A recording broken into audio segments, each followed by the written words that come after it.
What's up, Baldy? Good morning. Hey, good morning, guys. How you doing? We are doing well. What did you think of Jayden Daniels' performance last weekend in a loss to the Baltimore Ravens? He kept the team close. They couldn't overcome Lamar Jackson and Derrick Henry. That's a pretty lethal 1-2 combo on the other side. But I think Jayden acquitted himself rather well in a tough road test in Week 6. I mean, you throw a couple touchdown passes to Terry McLaurin. He's got him rocking right now.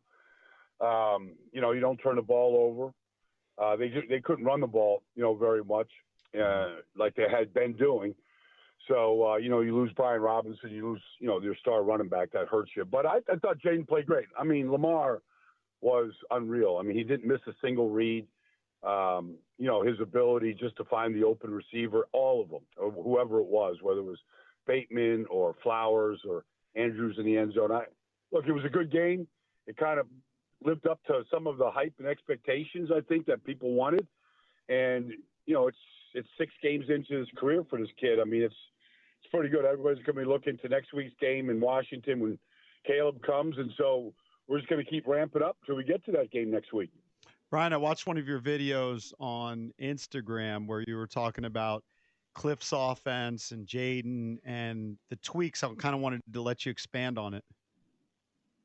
Well, I mean, I've known Cliff a long time. I did a lot of his games when he was a head coach at Texas Tech. We'd visit with him on Fridays. And one of the things I always liked, I mean, he was busy, but he always made time for us. But, he had this big whiteboard in his office. And every time I would walk in there, he'd have new plays that he was kind of tinkering with. So I'd always look at those plays and ask him what he thought. So, he had a play last week where he had McNichols and Eckler, in the backfield along with Jayden. And, you throw a throwback to the quarterback like a lot of teams do for deceptive type plays. And then you just flip it right back to Eckler and he goes for 25 yards. You got them both in the back. I mean, he's just playing with formations and motions and movements. And you just see things. You go, have I seen that play before? And you're like, I don't think I've seen that play before ever. And that's kind of what happens. And what it says to me really more than trying to, paint the exact picture of what happened was Jayden can handle a lot. And, I think quarterbacks love when they come in on, whether it's Tuesday or Wednesday and they start looking ahead to the game plan. And Cliff is kind of like, what do you think about this idea? And it looks like it's growing, and that's a good thing that he can handle a lot, the protections that go with it, the formations, the things that he's responsible for, getting guys lined up. Like he can handle an awful lot because I think he's given a lot right now. Baldy, another early game on Sunday in London, Pats and Jags, both teams combined 2-10. I mean, not good, but Drake May hurt, by the way. Yeah, I saw that. What does that mean? Out? I don't know. Yeah, well, first of all, your thoughts on the way May played last week. He did have the 3 turnovers, but he had some really nice drives and threw a really nice deep ball on that first touchdown pass. And then Trevor Lawrence, man, he had some bad breaks because his receivers were dropping everything last week, and they're 1-5. But your thoughts on that game and then the way May played? Well, I mean, Drake May threw more touchdown passes in one game than Jacoby Brissett had thrown in the first 5 games combined. Right. And he got the ball to Demario Douglas and to Kayshon Boutte and to Hunter Henry, and he got the ball to his receivers. And that was behind an offensive line, honestly. I had no idea who the right tackle was. And I study this stuff every day. And I was trying to find out who he was. He was terrible. And so – I mean, and he stood in there and he took his hits and, he avoided some pressure and he still made some throws. I mean, I thought he played really well. Some of the balls were tipped interceptions, so you can't, it all falls on the quarterback. He knows that, but still, I thought he played really well. Look, the Jags,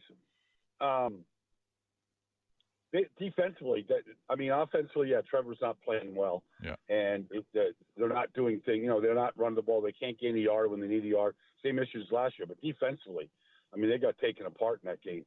And so they have problems on both sides of the ball right now. And, you got to spend the whole week in London after you just had it handed to you. I mean, that's just a long – they've gone over there and won both games, come back and won a game. But, you're 1-5 and you got to spend the whole week in London. That's away from your family. And, it's just a hard week for them, I would think.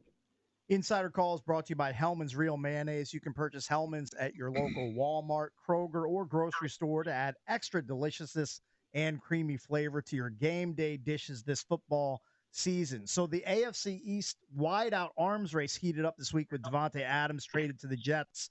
Amari Cooper gets traded to the Bills. How do you like the moves for each team? Well, I think the Bills, I think both teams helped themselves. The Bills needed a receiver. There's no question. I mean, they're a running team first.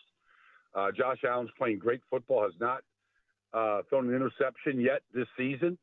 They have just a proven system, and I think Amari will fit in real well there. He's not a me guy. He's just a very conscientious, hardworking, detailed receiver. I think he'll fit right into culture. Devontae's going to fit in with the Jets, but it's just the Jets. They have other issues, though. They don't have an offensive line as good as the Bills or as young as the Bills. Bills line has started every game together this year. I don't know if the two tackles in New York are going to be able to hold up. They are showing their age. They did on Monday night. They're not playing well together, and so they suffer from an acute number of penalties, pre-snap penalties, holding penalties. It's an epidemic right now, and so they look like they're not as well coached as Buffalo. But look, at the same time, I could say, if they made one play against Denver at the end of the game, or one play against Minnesota at the end of the game, or one game against Buffalo, or first and goal to 3, they couldn't score. Maybe Devontae fixes that for them. So I think he's going to be good. I don't know how the new offense coordinator, Todd Downing, is supposed to just automatically include, a player that doesn't know anything about the offense. Aaron could help him for sure, but still, this is a precision game where you need precision in routes, and the Jets haven't had that. Didn't have it on the final play to Michael Williams at the end of the game. I don't know how you're supposed to get it with very little practice time right now.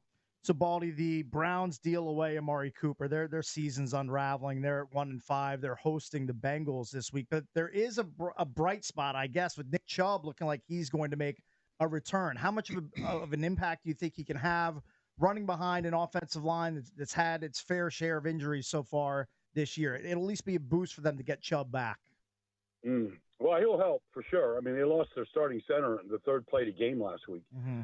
And so that was, their second team center. Ethan Posick was out, and then Nick Harris got hurt in the third play. So they've struggled up front for sure. Keeping just about anybody but Petonio healthy right now. They lost Wyatt Teller for the season earlier, and he's a great player. So that's going to hurt him. But Nick is just a great player. And so I hope he's close to 100%, if not 100%. If he is, he'll help that team.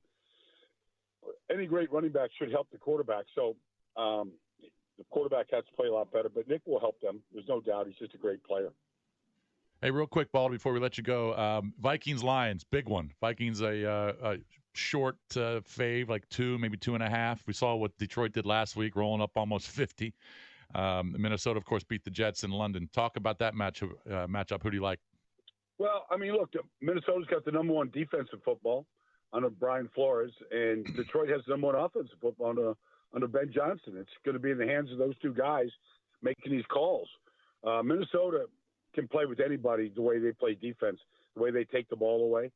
And so this is a good challenge because it's the best running football team the Vikings have seen. And if you want to stop Brian Flores from some of his blitzes and some of his looks, the best way to do it is to run him right out of it. And so that's the challenge for the Vikings, to be able to slow down Montgomery and Jahmyr Gibbs right now. So, Baldy, we have Daryl Green actually joining us in studio shortly. You were with the Cowboys and the Eagles for part of your career, went up against Daryl. What are your memories of watching Daryl Green, I guess? Well, it's pretty clear. We opened up 1983 Monday Night Football at RFK. We had played in the NFC Championship game the year before. Washington won, then won the Super Bowl. So Daryl Green's a rookie in '83. We have a star running back in Tony Dorsett. Mm-hmm. He's an all-pro running back. And Daryl Green caught him from behind. And Daryl Green made a name for himself that night catching Tony Dorsett.